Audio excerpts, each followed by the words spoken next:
4% 回答が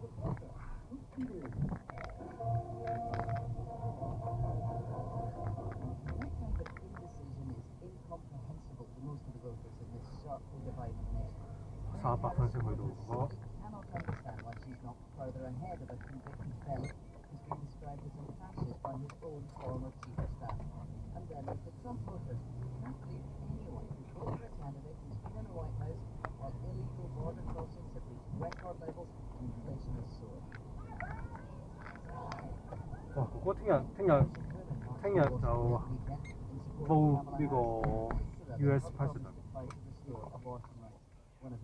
what will happen you think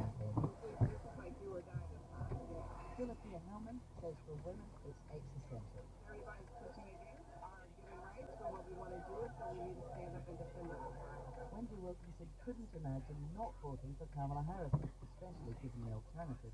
Our mother's thought Kamala Harris. Just because we're having a miscarriage. As we hear every single day, it's proven out that we cannot vote for this thing. He doesn't take care of you. That's what we're doing. Feature of this election is the war Jennifer Gavin Sarah voters. Harrison very little about the historic nature of her candidacy, and she could become the first female president. She must have the support of record numbers of women. As I've been covering this campaign, it has been really noticeable.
three-time world champion. You mentioned it's up there with some of the greatest races. Do you think that's his greatest race?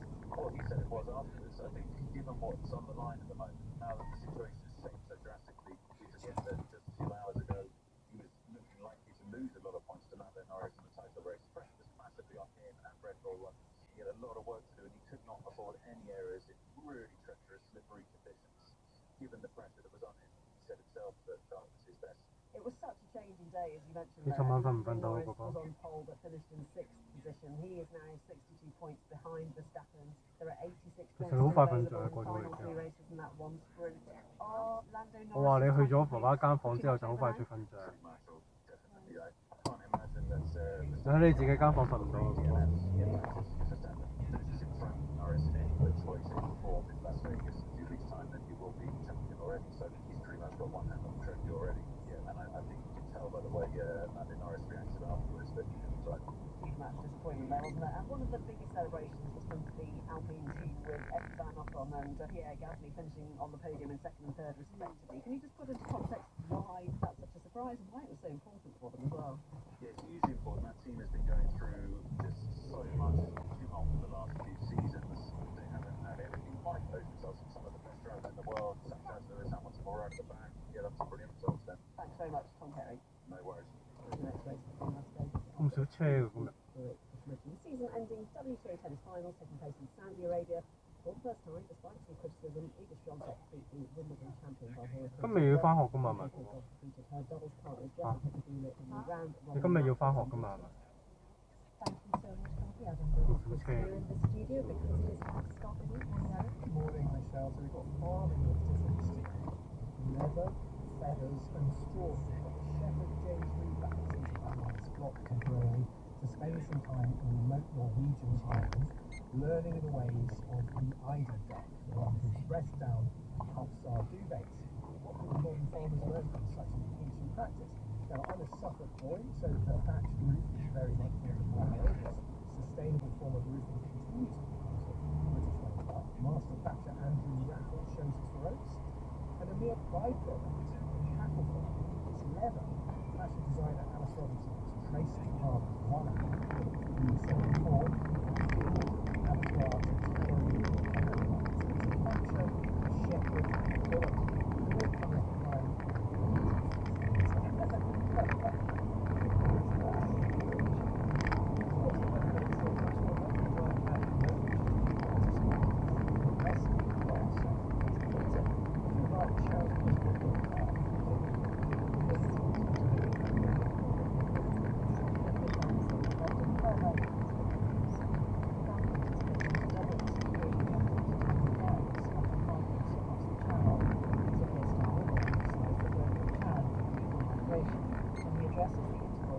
Today, Home Secretary Beck Cooper told us there hasn't been any serious international cooperation in dealing with gas, and they've been getting away with it for far too long. Musician and record producer Quincy Jones died at the age of 91, and is best known as the producer of Michael Jackson's Thriller album. He also worked with Frank Sinatra and dozens of film scores. Donald Trump and Kamala Harris have been campaigning relentlessly to promote any undecided voters in key swing states with just a day to go before the US presidential election. Many reports suggest the result will be extremely close. Foreign Secretary Blaney has said the concept of reparations for former colonies affected by slavery is not about the transfer of cash. Last month, 56 Commonwealth leaders signed a joint letter saying the time had come to put that in sea. Caroline, thank you very much indeed. More coming out the light. So I just got this morning, just across the very front of the news. But now it's 25 tonight. Let's focus on the fallout from the budget. So I was wrong to say 我哥準備落車㗎啦。 taxes up. The Chancellor conceded yesterday. Although Rachel Reeves was clear that she hadn't got plans to put those taxes up. That she should 未得未得唔好落住，你攞定嘢可以。 shocked by the state of the public finances she discovered on taking office. Now, the tax she chose was, as we all know now, employers' national insurance, something she used to call a jobs tax. So what impact will it have on business? Well, up the road from where I'm broadcasting this morning in Salford is the Bolton-based electrical retailer AO, and its founder and chief executive 把牌喺度。 A man sometimes known as the Kitchen King, John Roberts, joins us here at Salisbury in Okay. New City in the studio. A man who set up his business on making a £1 bet the pub. John, You okay? 有 library card 係咪？ when you were watching the budget, 係咪？ what do you make of it? Well, I think that Don't know. the question really for me is it going to be a tax and spend budget? Is it going to be a tax and invest budget or a tax and waste budget? And one thing for sure is it's definitely a tax budget. So I think the jury's out on that. I think the big question is, do the Labour Party have the Okay. political stomach and So you're gonna- appetite for the reforms that are going to be required? So, you know, if we're just Have a going good to day. pour more and more money into things like the NHS without the reform that's Bye-bye. associated with Library it, again. then this could be a very dangerous budget because the debt is definitely going to stay with us. However, if the reform goes with it, and actually we start to make change and deliver more productivity and better services, then it could be a great catalyst and it could be a growth engine for the country. So once those plans are laid out, and obviously we don't have any of the plans yet, all we have so far is what tax we're getting and what debt we're getting. And is that making you nervous, the fact that we've got the bad news, but we haven't got the good news? No, so I don't think we've definitely got, when you call it bad news, I think as a nation we're facing into some realities. And so on the one hand, it's nice to see that those being faced into and hopefully going to be dealt with. The truth is we won't know whether that is going to be dealt with until we see the plans for the money. So the question is, what would you as a business leader do about what Rachel Reeves wants to call the jobs tax? It's got more expensive routes to employ people, not just for people, but also to regulation for our workers' rights, and for those of you working on minimum wage, higher national living wage as well. Does that mean in the end, brutally, you just have to employ fewer people? Well, we have to deliver amazing services is the first start point for it. So it's how do we do that ruthlessly efficiently? So for us, there should be no great structural change. You know, we've said, I say consistently in our business that top quarter of the business is on legs. Those legs just got more expensive. So obviously, we will now need to look at how we can be more productive, or things like AI, how do we take cost out. From an AO perspective, we're a growth business, so it's more about how we don't increase our overhead as we grow. So as you grow, it will be more worthwhile to invest in technology, particularly in AI, than ever it was. Yeah, definitely. I mean, sure, you know, AI is a direction of travel. From our point of view, we think about that through a customer lens, a customer first. How do Give us an example, because we often talk about it in the jargon, but what would we think? Yeah, so a few things that we're doing is how do you use AI to better use your vehicles, for example, that give you a smaller, more convenient time window to deliver for customers, and do that more efficiently so that you use less fuel, so you take costs out and improve the service. Stupid. Another great example is we get hundreds of thousands, I think it's 600,000 different reviews on Subtitle that you would pay people to trawl through. Anything that's negative in that, well, AI can do all that heavy lifting work so that people can be focused on learning anything that we get wrong rather than trawling through. You're a growing business, you're an optimistic guy by nature, so you're not talking of losing jobs, but you're talking to clients in the business world, involved elsewhere in the Northwest. Are they worrying now jobs are going to go?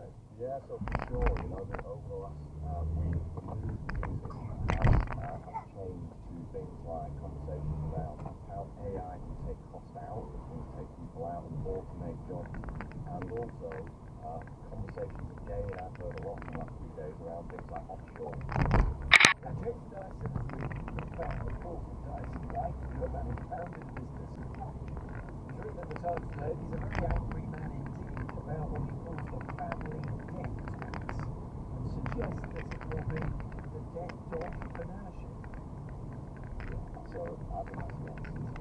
I think anybody that was willing to found a business as an entrepreneur that is now not going to do it because of tax, frankly, they shouldn't have started that business at all. Do you think it is a problem? Yeah, no, so So a family business, or wanting to use it to sell, or not doing that, you want money.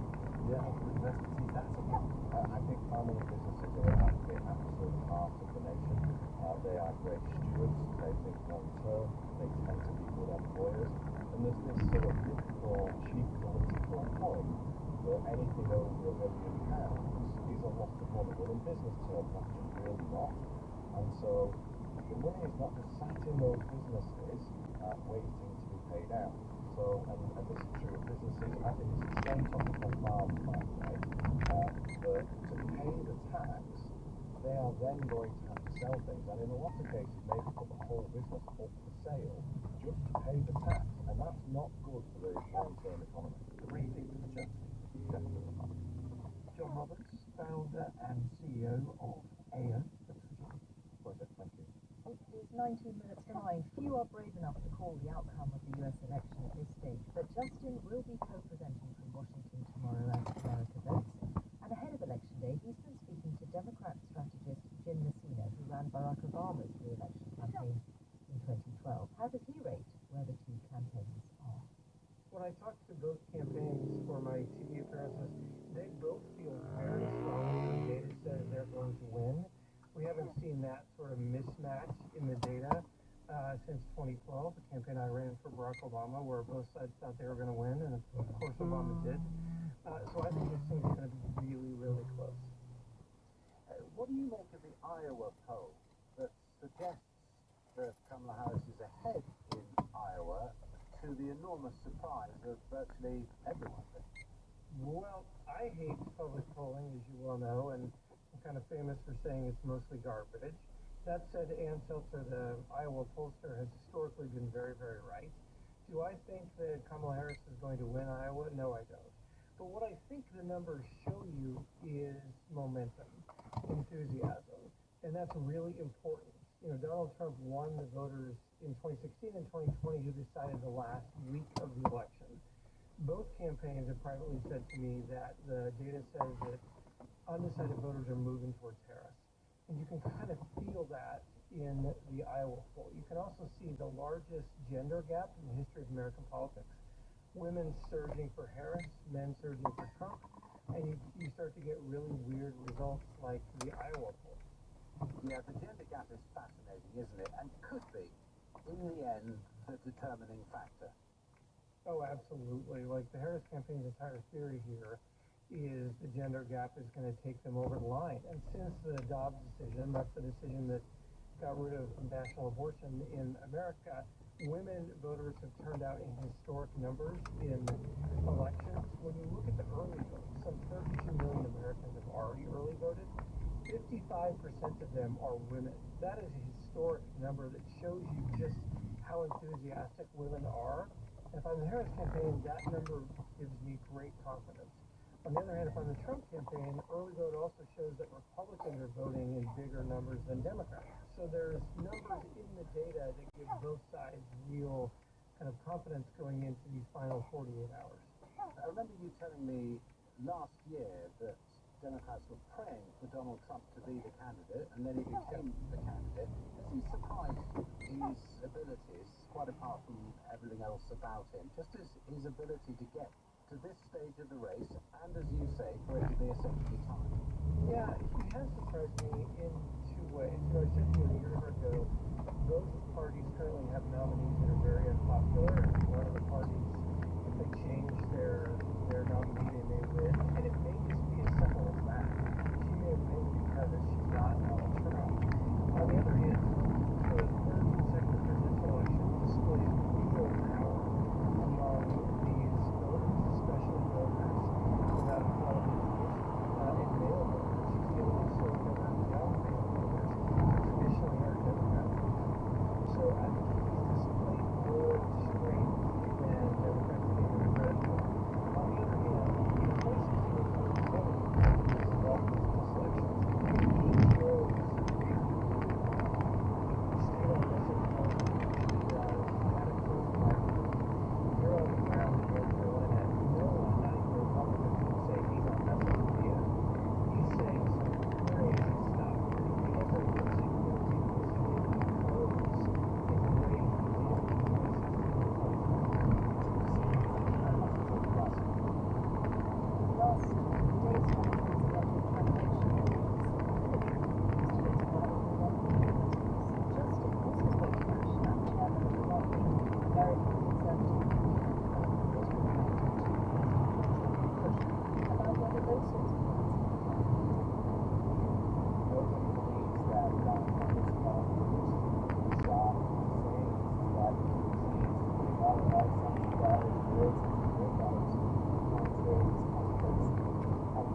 Wasabi. Theirs is based on clean environmental groups, abortion advocacy groups. It's very well funded by Europe, nonprofit networks, engagements like Patricia Rose, and others. All sides, local grassroots activists, a lot of people in social media, but I was able to see that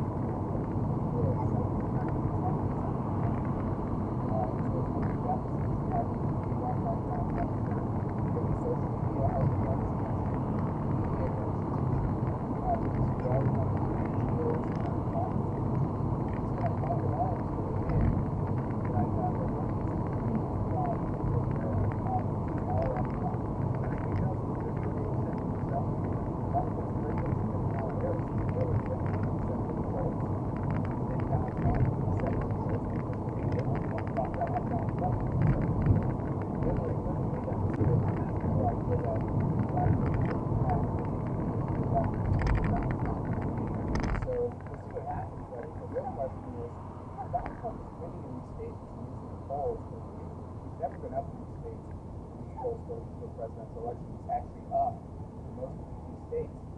Will the Democrats concede? Will Kamala Harris concede? Here's what I say. If it looks clear to me that Kamala Harris wants to be my president, if it looks clear to me that they've engaged in a bunch of illegal activities, I'll fight it like hell. And that's the way it should be in a society. But it not held through the votes on the street. Well, I'm not a violent person. The violence that we see in this country has come from the left. BLM is more destructive, burning of buildings, destruction of property, and harming the police. Our own president had to be taken to the bunker of the White House than anything we've ever seen. So I like to engage in rhetoric, but I will take to the streets to defend my country. If that means observing ballot boxes, if that means protesting, I don't think there's anything wrong with that, but I think we should keep it non-violent. Thank you very much for your work. A series of programs on Radio 4 exploring experiences of menopause yesterday with a story of early menopause, which is usually understood as when it affects women from the age of 40, the average age for the menopause is 51. But it can happen much, much earlier than 40. And Annabelle Gorton joins us. She will be presenting My Menopause at 15 as part of the series. And her program is at 11 o'clock this morning on Radio 4. Good morning, Annabelle. Good morning, thanks for having me. Thanks for coming on. It is a really devastating story. I think it began even earlier than 15 in your case. Yes, I started having hot flushes when I was around 13. Severe anxiety, insomnia, cognitive issues. It started really early. But how did you connect it to something like menopause, which is decades away from the life of a 13-year-old, or should be decades away? To be honest, I never connected the dots. I saw my mum go through menopause, but I never thought that I would be going through something like that. It wasn't until my teacher saw that I was having a hot flush and my face going quite red. And I knew it was a hot flush because I saw my mum doing that. But it wasn't until that point that I thought that I might be going through that. And she said, I get those because I'm going through menopause. So it meant that your period started and stopped almost immediately. Yes, well, I had my periods from a really early age, when I was about 10 years old. And I had them obviously for about 3 years, and then they automatically stopped pretty much when I was 13, and I never had a period since. And do you know why this happened to you? What is the cause of it? It's a really tricky one. 90% of women do have POI, or early menopause. POI standing for primary ovarian insufficiency. Yes. They don't have any answer as to why they've been diagnosed with it so soon. Because obviously the natural age is around 55. But obviously that's not the case in terms of those numbers just keep going up. And that might be because more research is coming out about it. But obviously we don't know what. Wide still shine, the Boyle River opens up before us as we drop into the city, crossing over into an area called the Bogside. That's the iconic view, isn't it? The black murals, the spire, all the terrace houses with the clouds outside, the sun flag flying. Yeah, that's it. That's it. Well, scary to me. Is that okay? up with activists who fear a cover-up has happened. Hi, Jane. Hello. We've met a lot of them before from our work reporting here, and it feels strangely apt to be meeting in a grassroots community centre with its murals and knitting clubs and good value utilities. The type of place where the real cost of things is felt. Walk away from the noise in the foyer and find ourselves in an empty sports hall. My name's Sean Harkin. I'm a councillor for People Before Profit in the Derry City of Strabane District Council, and I represent Boydsley. Many people in the Derry area live next to the toxic dump. It's leaking into their groundwater, and yet they're still doing justice. Did you expect more progress by now on kind of punishment, sentencing? Absolutely. I think that the criminal sentencing has been dragged out in an unacceptable way. That has been the excuse now for years from the departments that we can't tell you exactly what we're going to do. We can't move forward until after the criminal sentencing. There was an attempt to basically cover it up and do nothing about it. And people have had to be absolutely relentless in keeping this on the agenda. There's no accountability, and as of yet, more than a decade on, nothing's been done. Do you think there's a kind of a will not to delve into this too deeply because people are worried about what might be discovered, how much it might cost? Yeah, well, I think on a number of fronts. I think that there's a political concern about not having a public hearing to establish who knew what, when, who gave the green light for this, because this was an open secret for many, many years for people in Derry, for people in Donegal, for people across the north, and this is why this whole thing is a complete and utter disaster. We put his allegations to the relevant government department in Northern Ireland, and they didn't respond to them directly. But they did emphasise that it was the government's Environment Agency that vigorously pursued those responsible and gathered the vast amount of evidence that resulted in guilty pleas. They didn't want to comment further into a sentencing which, theoretically, they should not make to Short bits off, the other activists gather in a nearby sewing room with copies of Frederick signing forms.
was developing sophisticated satellite trackers, which they hid inside plastic bottles and then dropped in recycling bins. At the time of doing it, I was thinking, oh Jesus, I hopefully no one's going to, raise alarms about a bearded man with a plastic bottle going around people's, estates and then throwing them into the blue bins or brown bins or whatever. What was your modus operandi? Did you try to act normal? Did you try to do it quickly? What was your technique? Well, at the very start, the way I went about it was that I tried to be as, inconspicuous as possible, but after a while I actually noticed that nobody notices and cares. Of course, nobody cares. That's why all this is possible. There were some glitches. The trackers worked. And suddenly, David became the all-seeing oracle of grimy bottles. At the very start, I was checking it several times a day. For the first 2-3 weeks, I was probably checking it every hour to see how often they came and show up in different places. They deployed 60 trackers. Approximately a third of them didn't raise any alarm bells. Bottles went off to be processed nearby. Another third didn't really work that well. For the final third of trackers raised questions that require more information. The councils aren't doing anything illegal. It's just not what you'd expect. Like, take Manchester, one of the first to declare a climate emergency, lost videos of its UK credentials. Climate change action plan from 2020 to 25 sets out how the council, as an organisation, will halve our carbon emissions by 2025.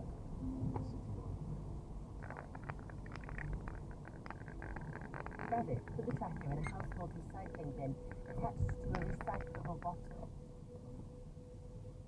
It ended up in Denmark being burned to help make cement.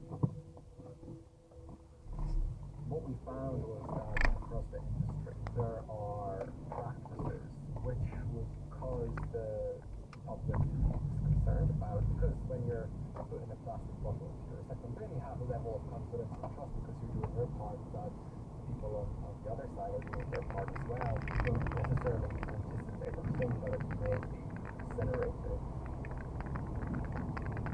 Greater Manchester Combined Authority Campus Waste Management told us it agrees that American plastics is not ideal, because up to 15% of waste collected in household recycling bins still contaminates active recycling. They say they have a robust method to help people raise them. But in some cases, there's questions about the companies involved too. The tracker put in council recycling in Bedfordshire ended up at a company that's paid out more than £2 million for various fines. And in one awful case from 2013, a woman was shredded to death. In 2015, a fire on its premises raged for a week. A judge ignored previous enforcement notices. It is a red flag that there are companies that have a track record of fines being imposed against them or not complying with certain conditions of their licenses and permits, and they're still operating as normal. The company told us a new owner now operates its name and facilities since 2019, and it wouldn't be appropriate to link events before that to the current operation. But this year it was fined £200,000 after a worker suffered serious injuries in 2021, and in June, fire burned down the warehouse. The company told us health and safety is a key focus and said the fire this year was caused by a lithium battery going through a shredder and increasing risk near the shore. Central Bedfordshire Council told us it wouldn't answer our questions. But what worries us the most is that some of the trackers travelled much further. We're talking about thousands and thousands of kilometers in some cases. It pulls up a map, and we can see our plastic bottles moving across Europe. The UK doesn't have the infrastructure to recycle all its own bottles, so it's not surprising. But the further they travel from home, the less control we have to stop criminals stepping in. The trackers show that a few Northern Irish councils are sending recycling to Spain, which is often a transit point to get to Turkey. Two separate reports have highlighted how UK recycling is often illegally dumped there. Videos and pictures of British plastic packaging being found in fields in the middle of nowhere in Turkey.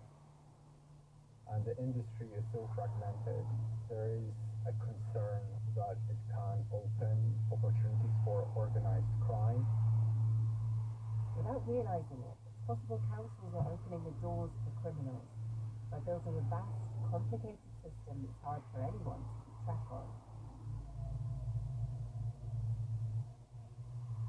Even here in the UK, though, waste crime is on the rise, making things worse. Are we doing enough to stop it? That's the job of the Environment Agency. On the first side, a former senior leader at the agency was free to go on record as what's really been going on. I created the Section of the Regulation Police in 1980, which is an old. Andrew Hyam was a detective for 28 years. I was in the CID. List your worst criminal nightmares, and he's seen them all. Murders, armed robberies, stranger rapes, organised crime groups, drug trafficking, shell abduction, and now this is dealing with murder after murder. And I wanted to change. After decades in the police, he ended up moving to the Environment Agency, becoming one of their most senior people, in charge of their national crime team until 2017.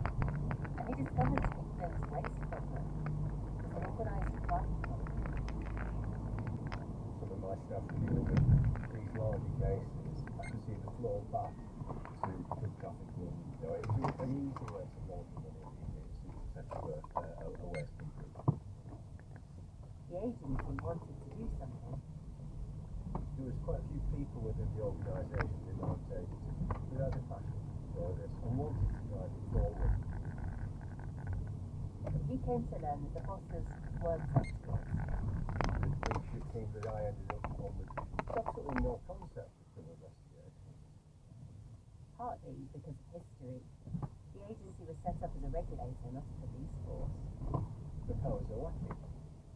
which meant they had unfit practices, like notifying suspects before interviews.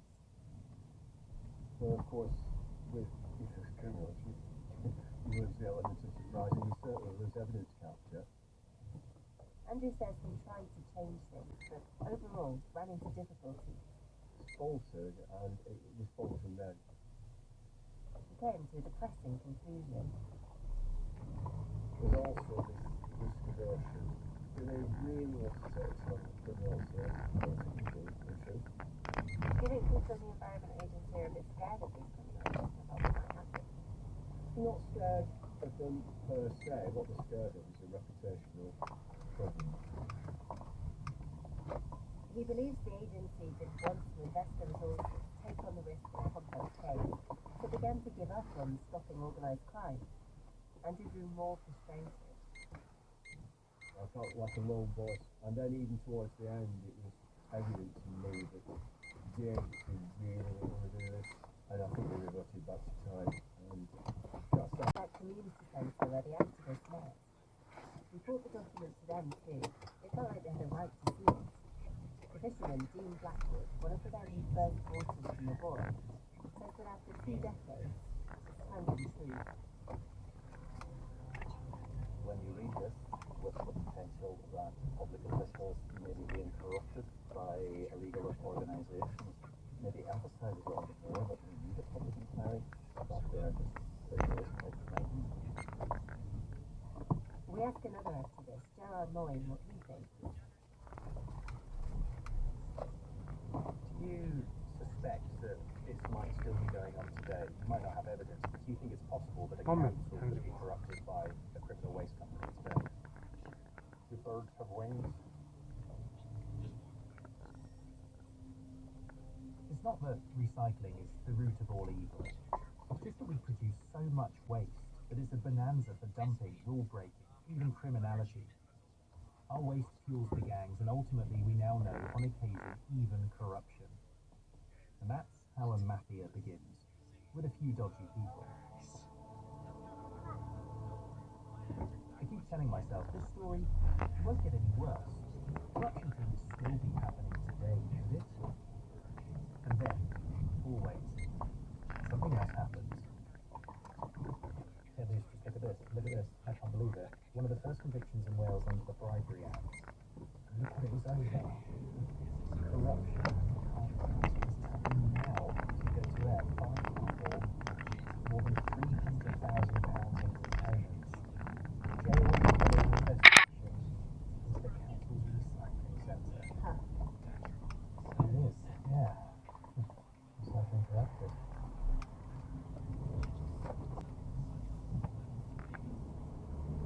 Buried is a Smokehill production for BBC Radio 4, produced and presented by Dan Ashby and Lucy Taylor. You can hear the full series now on BBC Sounds.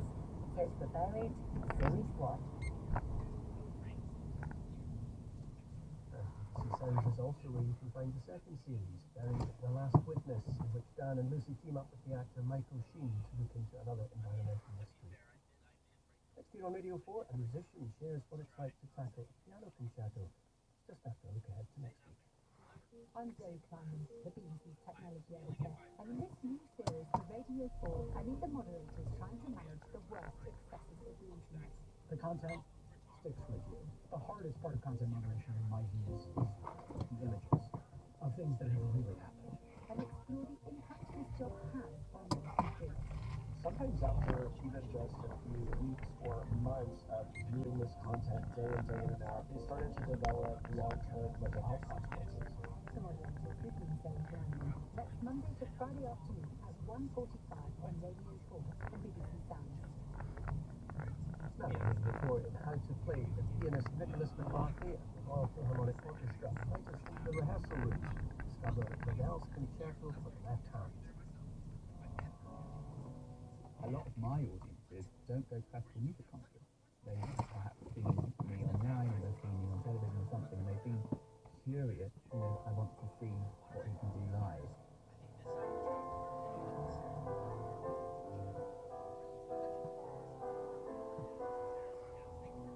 When I speak to my audiences, the main takeaway that I hear a lot is just how full the sound was and how their eyes were tricking them to what they were hearing. It wasn't quite matching up. That makes me happy.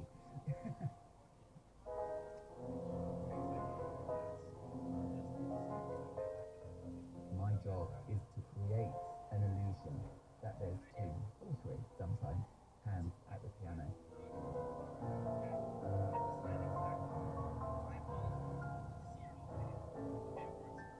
My name is Nicholas McCarthy. I'm a concert pianist, and I was born without my right hand.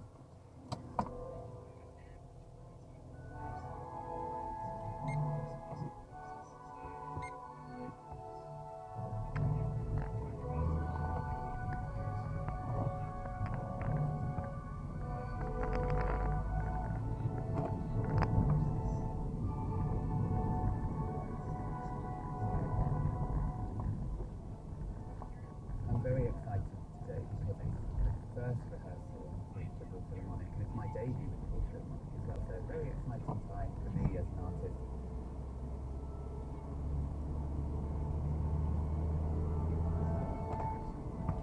My name's Carl Fay to rehearse Ravel's Left Hand Piano Concerto. Performing Melvin Powell and Edward Powell later this week. Good morning, everybody. Wonderful to meet you. I've admired you for many years. Now it's It's quite tricky to get together. It's a piece that we don't play all that often. We begin now with the Ravel. There's perhaps an hour to spend on this morning. We just have a lot of time, but the orchestra is usually opens very quickly. Thank you very much. Nicholas. This is the first time that class I've ever played it with a type of pianist. Specifically, I've been aware of for quite a long time, and I've always thought that it would be an opportunity for that kind of thing. I think we look forward to the sound that it is. Grounded and then just 43. This repertoire for Left Hand today actually started in the 19th century. Back then, the light rock stuff. I'm in the rock section, sadly, but when they would play the encore, they would still so they would play Left Hand to the Irish now party.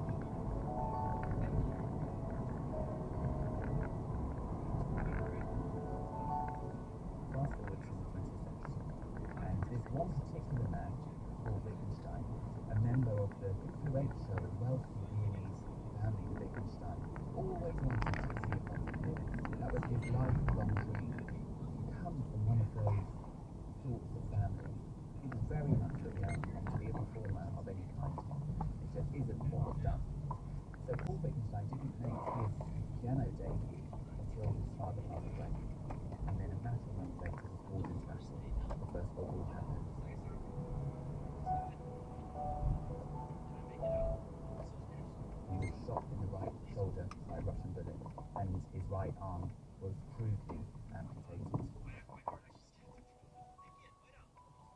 And it was here that he used his steely determination to use his position in society, use his family connections, use the wealth that they had to commission the leading composer of the 20th century to write for left-hand learners.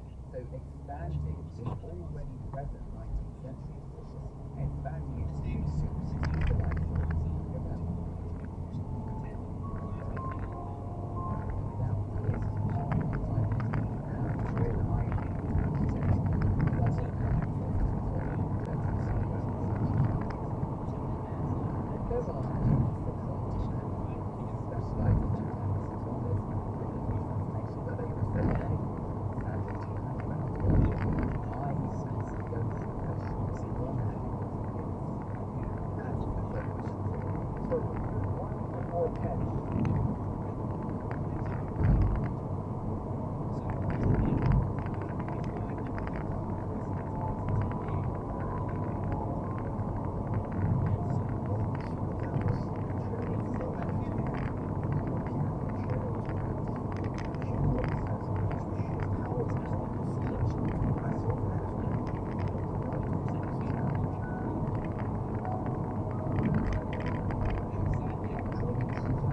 Very excited because this piece starts with an enormous focus. Thank you. We look to the top once more. All the way to the top. It's a very unusual, singular beginning to it. I don't know any piece that starts quite like this one. With this murmur, this kind of sweetness, very low instrument.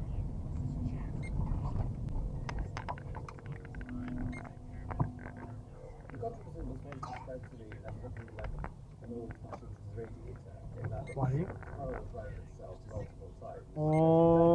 就翻到屋企咧，接咗哥哥。哥哥話想今晚食杯麵喎，佢自己。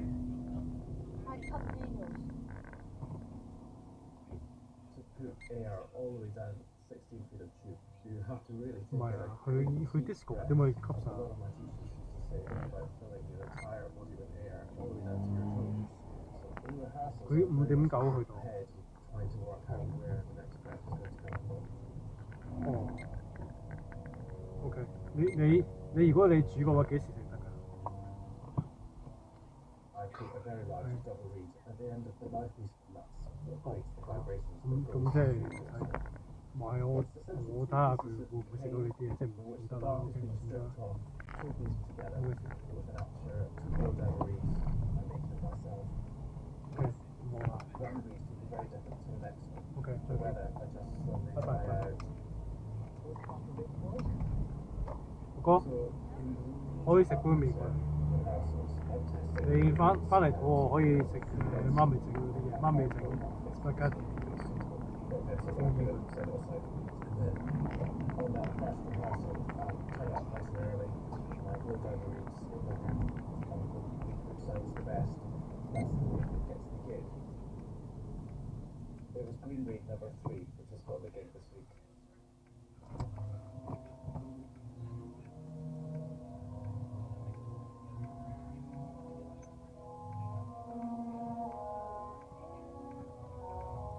In this part of the movement, we have to make sure that it's on broad, like opening the big door and you see massive ocean in front of you.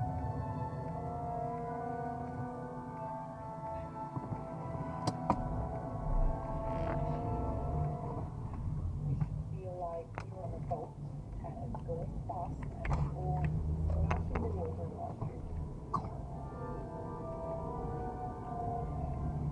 Approaching a waterfall, and when you're really close, you should stop.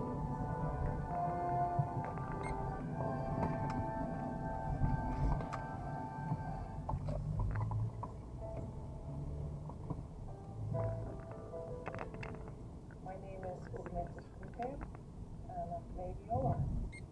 Rebel's music gets you into this cloud of imagination. A lot of the time when Mom always introduce different pictures or colors that I can imagine while I'm practicing or playing, and C major is always yellow for me, and D major will be always blue. It feels like you are in this bubble of colors.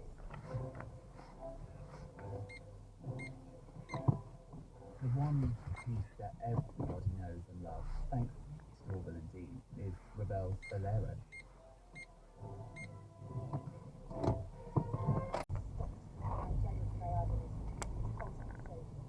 Zoe,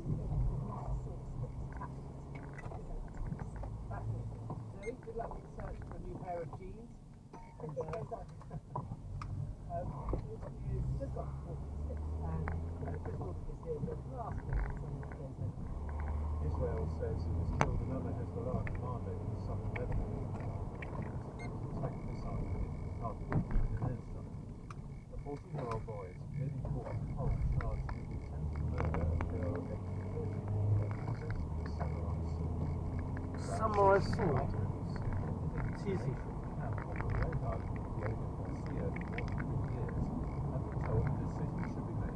whether they'll be allowed to relocate. back to the US election race, polls showing that Kamala Harris has come by neck and neck across the country. However, there are clear disparities across different demographics. Donald Trump leads among rural and decentralized communities. 1%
economy is the number one play in pretty much every issue because of the inflation that we saw in 2022 and the results of COVID and what that did to a lot of people's mental health. And then look at the cost of housing here in Tempe. Just love the two-bath apartment for me and my girlfriend costs over $2,600 a month. That's New York and Los Angeles and Washington, D.C. prices. And I think a lot of younger women are actually coming over to the conservative side as well. Would you accept, Carson, that Republicans moving, first of all, with a conservative leaning Supreme Court to restrict abortion at a federal level, but then at the state level too, is galvanizing women around Kamala Harris? No, I don't think so. Not as much as people think it is. Roe v. Wade definitely changed the impact of what it would do for the women's vote. We saw that in 2022, but it has been around 2 years since that has happened. I think we have the economy. I think we have immigration that's totally going out of control. Yeah, of course. In regards to, I see your point, and I've also been hearing about the importance of the economy, and that's also an issue that matters to me. I live in Boston, it's incredibly expensive here, and housing is also an issue. But what would you say about the fact that every time abortion has been on the ballot in states, women have, and generally voters, have voted to protect that right? And additionally, what would you say to the fact that early voting is showing that more women than men are showing up in greater massive numbers? Well, I would say that women are not just showing up to the polls to vote for an abortion issue, they're also voting for candidates in this election. Abortion isn't on the ballot, candidates are. A lot of younger women, especially in my life, care a lot more about their housing prices, they care a lot about the economy, they care about the immigration and their jobs and their own safety. They care about walking alone on the street at night and not getting threatened with their life. It's clear that abortion is a very important, fiercely contested issue at this election. Pulling back though, if you have a choice between someone who could become the first woman president of the United States and someone who is likely to project a very macho image, does that explain some of the divide that we're seeing as well? I think definitely with former President Trump, he definitely displays a confidence and an energy in a leader that was very different than what we've seen in leaders in the United States in the past 8 elections. Carson, how is the campaign playing out on your university campus in Arizona? Does it feel that the future of the country is on the line tomorrow? Yeah, absolutely. I think the future of the country is on the line, and Donald Trump is not put all on play or Kamala Harris. I think it's the future of our nation. I think it's the faith of our nation, the resolve of our people. I think that's all I'm about tomorrow, not just abortion, not just the economy. And do you think that after Tuesday, after there is a new president in place, Americans will come together? That's a good question. It's certainly come together and put aside our differences and try to real talk and make it on it, trust in each other, that we're all trying to see a good future for our country, for our families, for our future children. And you think it's possible that we stop playing in the same areas of hatred and anger and violence. Bill Branson and Carson Carpenter.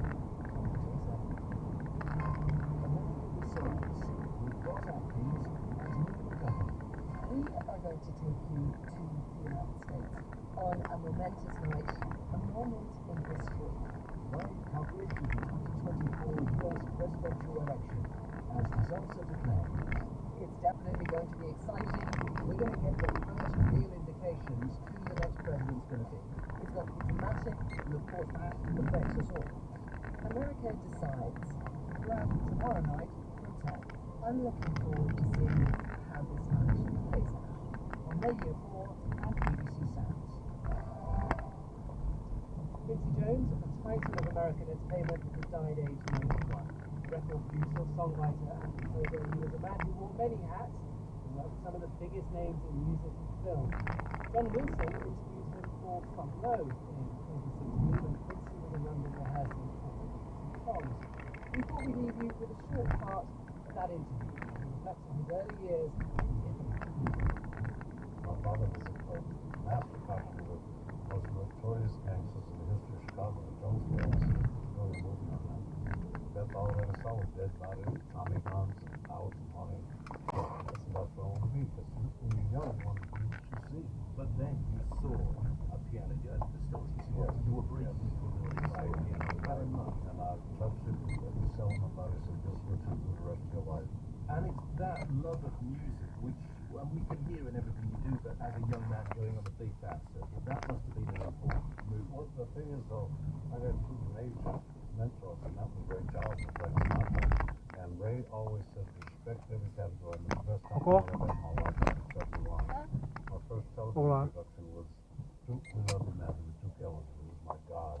And he left me a picture that said, my brother, may you be the one that recategorizes American music. And I respect every category of music, as long as good and bad music to me. And so that really has been a mission for you, to get rid of to give the pure soul to every category of music. 그거? 여기 앞에? Everything. Pop music, rhythm and blues, stripper music, 이진도 빈을 가요. Sousa, 한번 여기 삽시다. pop music, 그죠? blues, everything. But having written the song at night, the song is the power, man. I learned that 50 years ago. A great song can make the worst singer in the world a star. And a bad song can't be saved by the three greatest singers in the world. You are going to keep making music, obviously. There is still music to be made. Till I drop. Absolutely. Just to get it right in the street up and down.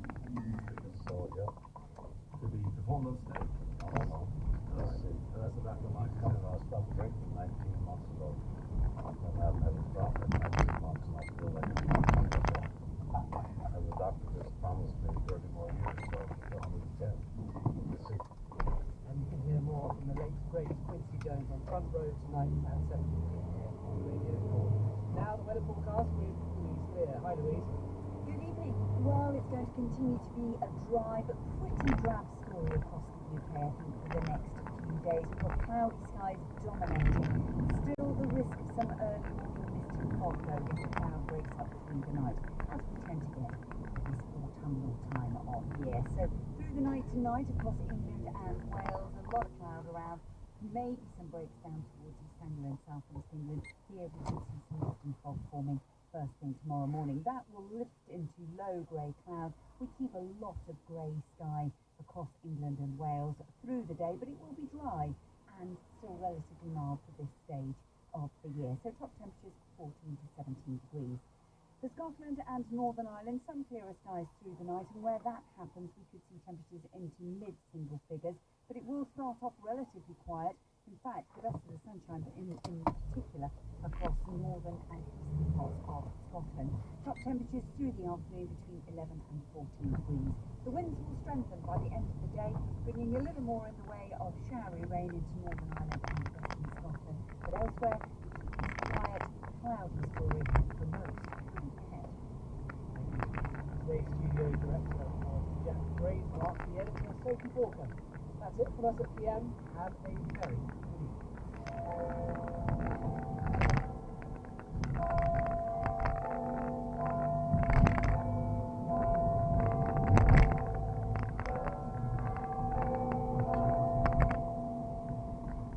BBC News at 6 o'clock.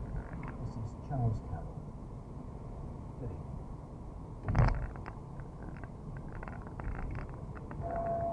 University tuition fees are to rise in England for the first time in 8 years. Some say the extra debt burden will not study.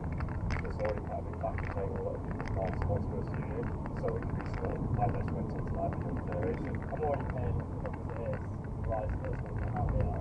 University Vice Chancellors say more funding will be needed. It's the final day of campaigning in the US presidential election. Harris and Trump are both holding rallies in some key swing states and putting signboards for the White House. As around 100 more migrants arrive at Dover, Sir Keir Starmer announces extra money to tackle the crisis in the channel. People struggle to be viewed as a global security threat similar to terrorism. Conservative leader Kenny Badenoch fills the top jobs in her shadow cabinet with a return to the front line for Dame Critical Health.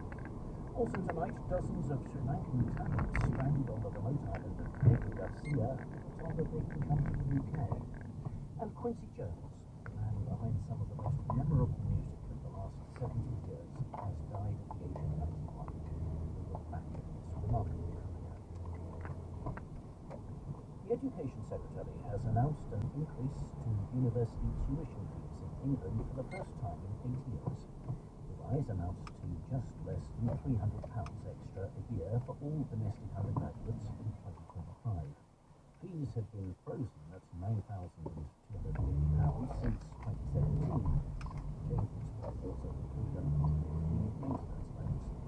University leaders have been warning that higher education has faced considerable financial difficulties, and some say this latest increase still doesn't meet costs.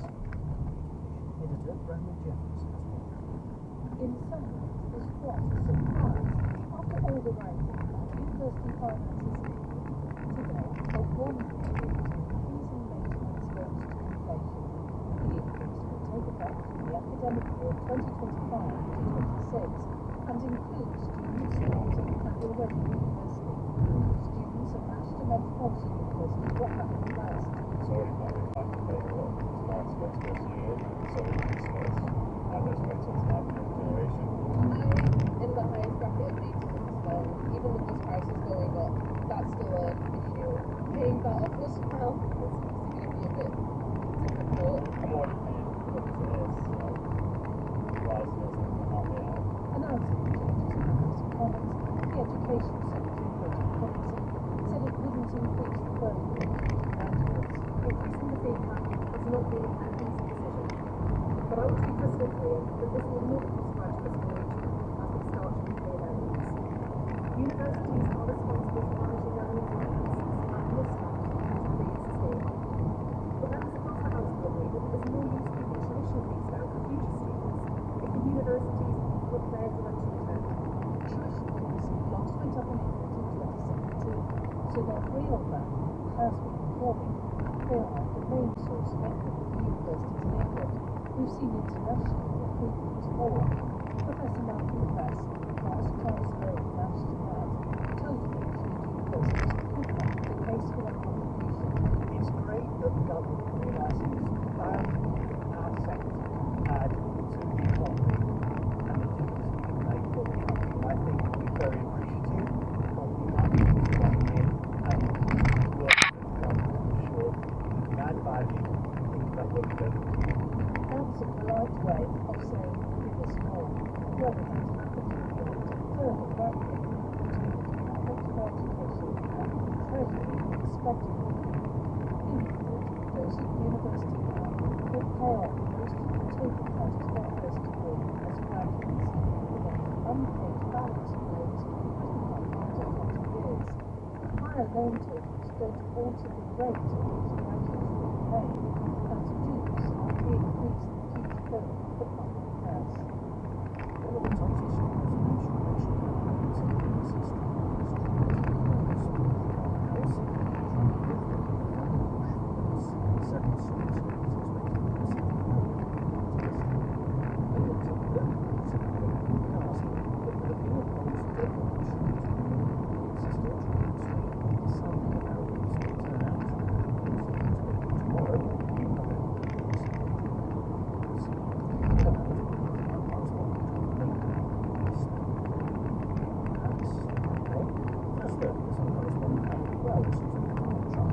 This later in the day, neither candidate took any policies out of the bag.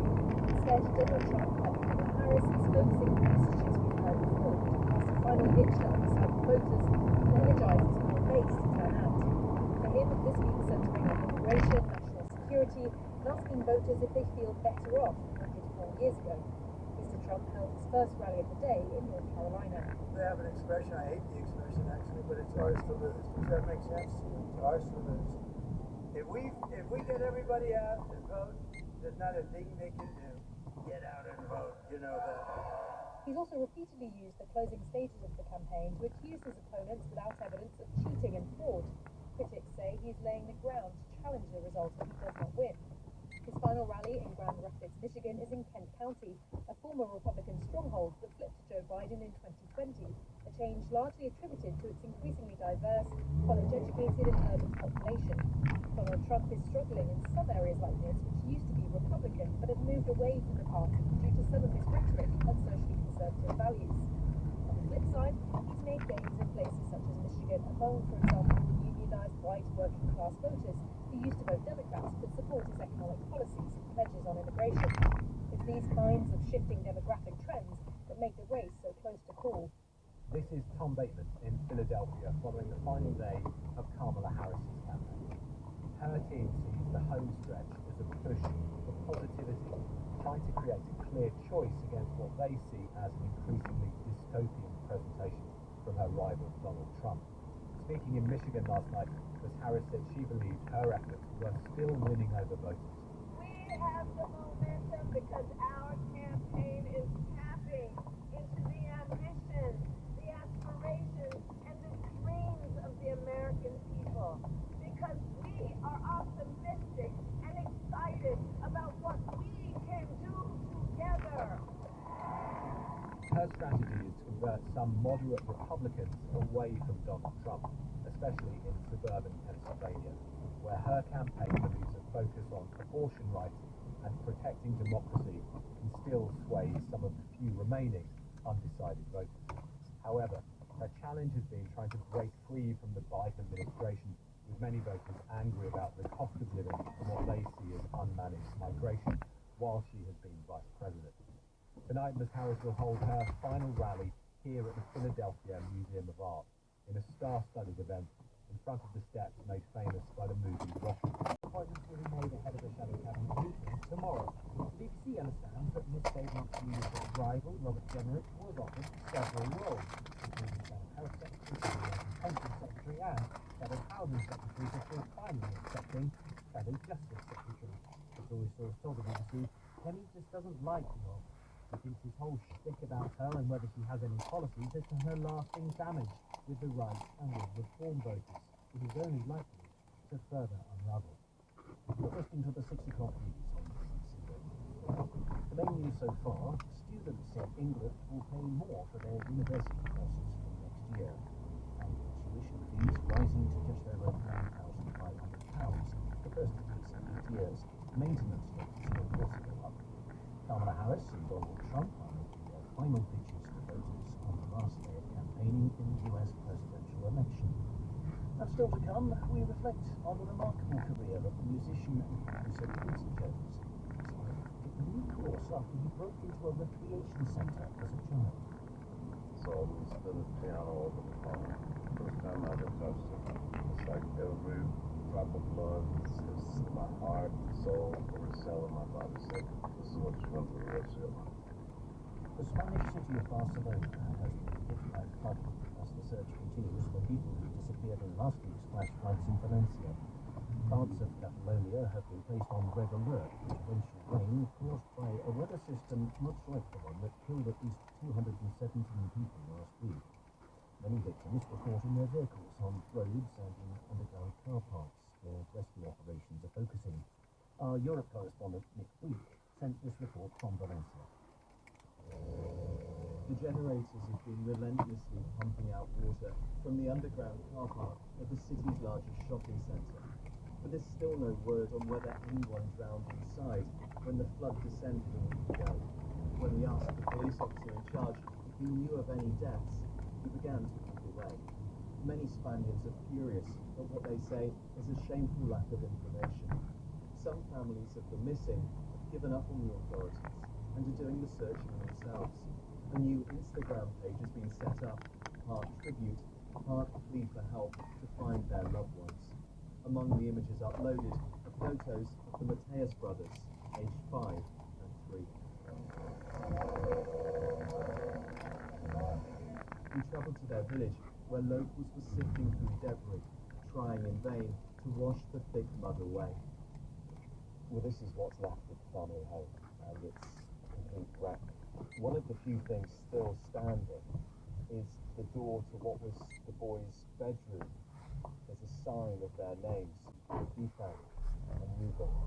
One neighbour, Jonathan, told us what happened. The water destroyed everything in its path. The dad told me that he'd managed to take his boys in his arms, but then realised they had gone. He said the power of the water was incredible. Today, in Spain's second city, Barcelona, a new deluge filled the streets.